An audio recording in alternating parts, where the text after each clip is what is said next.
কহে মধুর কথা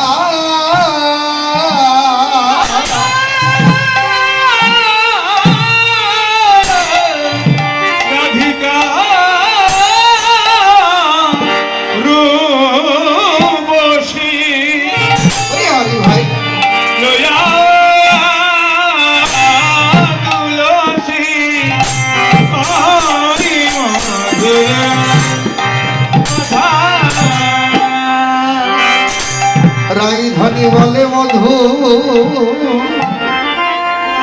মধু মধুর কথা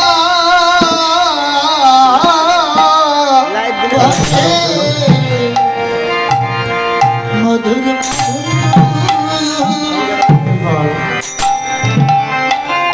মধুর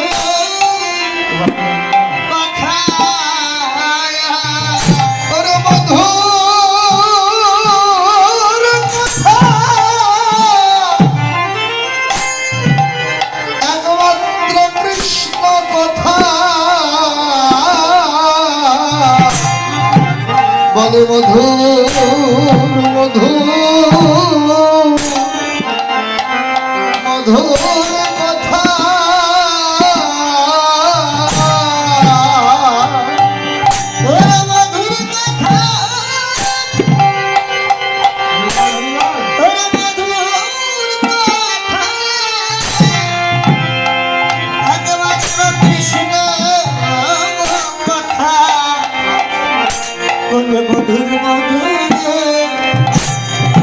মধুর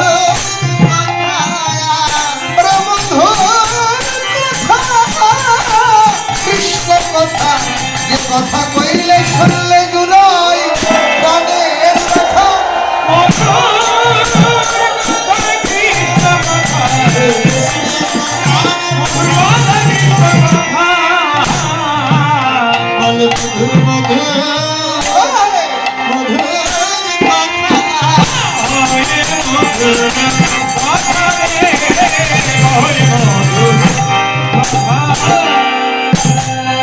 রাধা রানী তুলসীর কণ্ঠ জড়িয়ে ধরে মধুর কথা বলছেন। এই যে মধুর কথা, এই কথা কোন কথা? ভাগবত বললেন জগতে কত কথাই তো আছে গো, পাওয়ার কথা, হারানোর কথা, সুখের কথা, দুঃখের কথা, আনন্দ বেদনার কথা, হাসি কান্না, মিলন বিরহ, তুচ্ছ তাচ্ছিল্য, পাপ পুণ্য, কত রকমের কথা। ভাগবত বললেন জগতের যত কথা আছে সব হলো কথার কথা। আর মধুর কথা বলে যদি এমন কোনো কথা থেকেই থাকে সেই কথা একমাত্র হলো কৃষ্ণ কথা, সে কথা হলো একমাত্র হরি কথা, সে কথা হলো ভাগবতীয় কথা। কেন গো? জগতে এত কথা থাকতে ভাগবত এই কৃষ্ণ কথাকে মধুর বলে স্বীকৃতি দিলেন কেন? তত্ত্বজ্ঞ বললেন তার কারণ আছে। এই যে জগৎ জীবের প্রত্যেকের জীবনের একটা স্বভাব আছে। কি স্বভাব? জীব যখন আনন্দে থাকে আনন্দের কথা তার আপন মানুষের কাছে খুলে বলে, যখন দুঃখের সাগরে হাবুডুবু খায় সেই কথা আপনজনের কাছে খুলে বলে। কেন না? আনন্দের কথা আপনজনকে বললে আনন্দ আরো দ্বিগুণ হয়ে বেড়ে যায়, আর দুঃখের কথা আপনজনকে বললে বুকের দুঃখ হালকা হয়। এই জন্যই আপন মানুষের প্রয়োজন। একজন মানুষ তার জীবনের যত রকমের আনন্দের কথাই হোক আর দুঃখের কথাই হোক, তারা আপনজনকে ডেকে যদি প্রথম দিন বলে, ওই আপন মানুষগুলো আনন্দের কথা হলে সেই দিন আনন্দ পায়, দুঃখের কথা হলে একটু দুঃখ পায়। পরের দিন গিয়ে এই লোকটা আবার যদি ওই কথা বলে, সেই দিন ওই কথায় আর কারো অত আনন্দও হয় না, দুঃখও হয় না। পরের দিন গিয়ে ওই মানুষ আবার যদি ওই কথাই বলে, সেই দিন আপন জনেরা মনে করেন এই লোকটা প্রতিদিনই একটা কথা বলে, এই লোকটা পাগল হয়ে গেছে নাকি, প্রতিদিনই একটা কথা বলে, নিশ্চয় এর আত্মস্মৃতি হারিয়ে গেছে। ভাগবত বললেন, এই জাগতিক কথা একদিন দুই দিন পরেই সকলের কাছে পাগলের প্রলাপ বলে মনে হয়, কিন্তু এই যে কৃষ্ণ কথা, এই হরি কথা,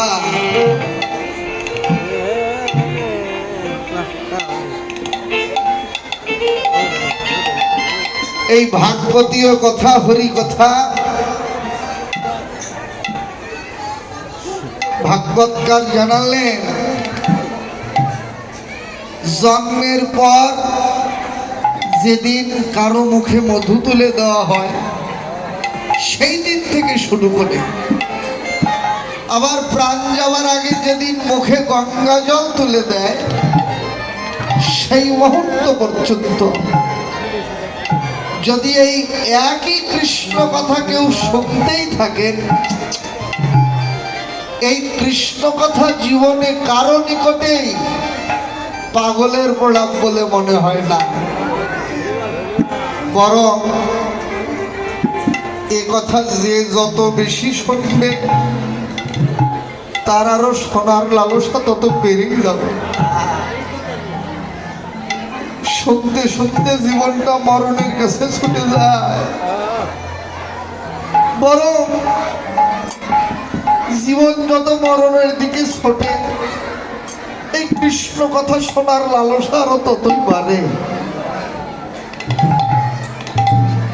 মধুর কথা না হলে জীবের অন্তরে এত লালসা কেন জাগবে এই কথা শোনা? তাই ভাগবত বললেন, মধুর কথা বলে যদি কোনো কথা থেকেই থাকে, সে কথা একমাত্র কৃষ্ণ কথা, হরি কথা। কৃষ্ণ কথাই মধুর কথা। তো রাধারানী তুলসীর কাছে কৃষ্ণের বিরহ কথা আলাপন করছেন, সেই কথা আরো কত মধুর হতে পারে। তো কি কথা আলাপন করছেন তুলসীর নিকটে? তুলসীর কণ্ঠ জড়িয়ে ধরে কেঁদে বলে, ন তুলসী, জানিস তুলসী, আমি আমার জীবনে প্রত্যেক পাতায় তিল তিল করে হিসেব করেছি রে। জীবনের পাতায় হিসেব করে আমি অনুভব করেছি, কি দেখলাম শুনবি তুলসী রে? দেখলাম একমাত্র গোবিন্দ বিনয় আমার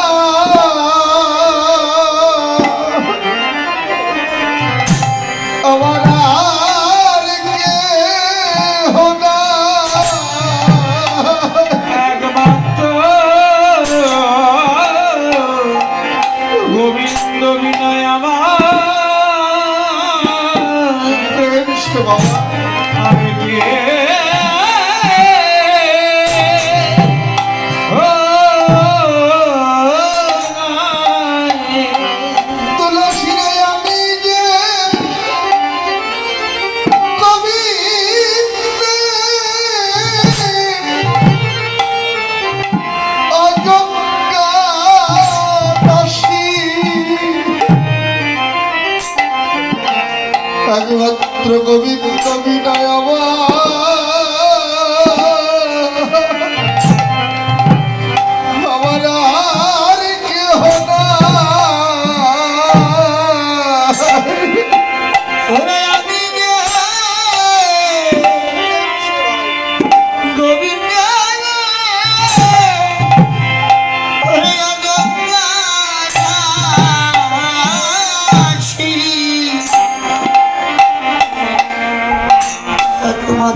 হারাইতে তুলসী রে আমি যে গোবিন্দের রাঙা পায়ে সব বিকায়েছি গোবিন্দের রাঙা পারে বলি হাতে ভাই সব বিকারেছি আমার এই জীবন যৌবন এই দেহ মন প্রাণ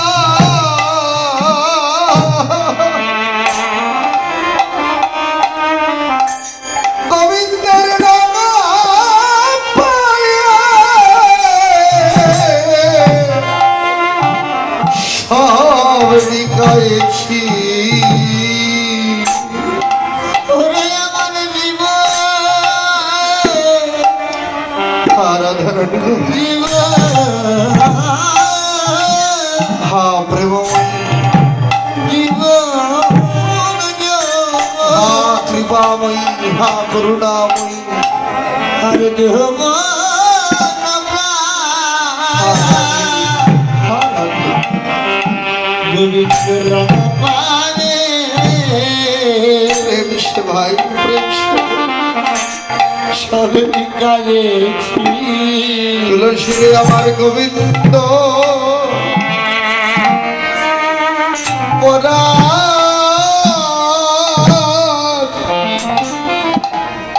নইলে স্বপ্ন দেহ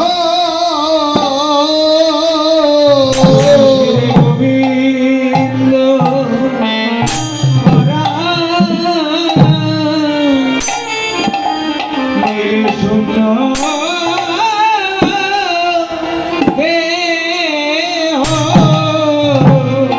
তুলসী রে পরাণ বিনা পাছি কি কেহ আমার গোবিন্দ পরাণ নইলে স্বপ্ন দেহ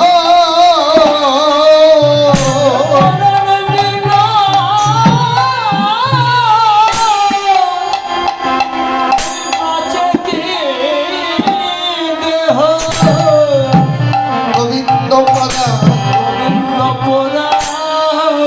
নইলে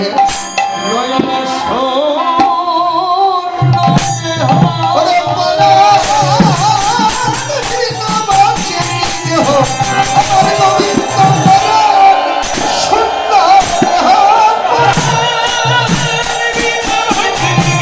গোবিন্দ পরাণ স্বপ্ন দেহ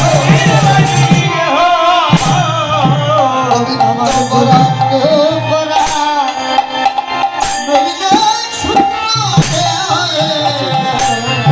ও তুলসী আমি তো রণগাতা হলাম রে গোবিন্দ বিরহ আমার নীলাস প্রাণে তো আর সয় না রে আমি তো রণগাতা হলাম যা ওই কাননে গমন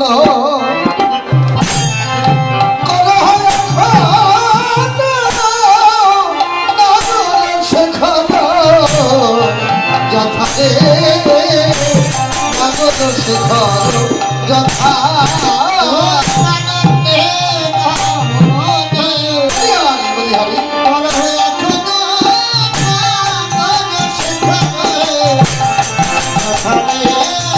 বলি হরি রসিরে বলবো একবার আমায় দেখাবি নাকি একবার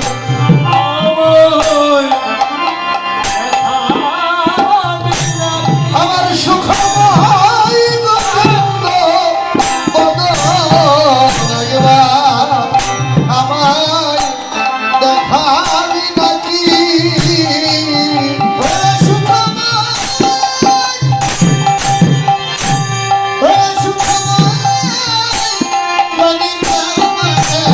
প্রেম সে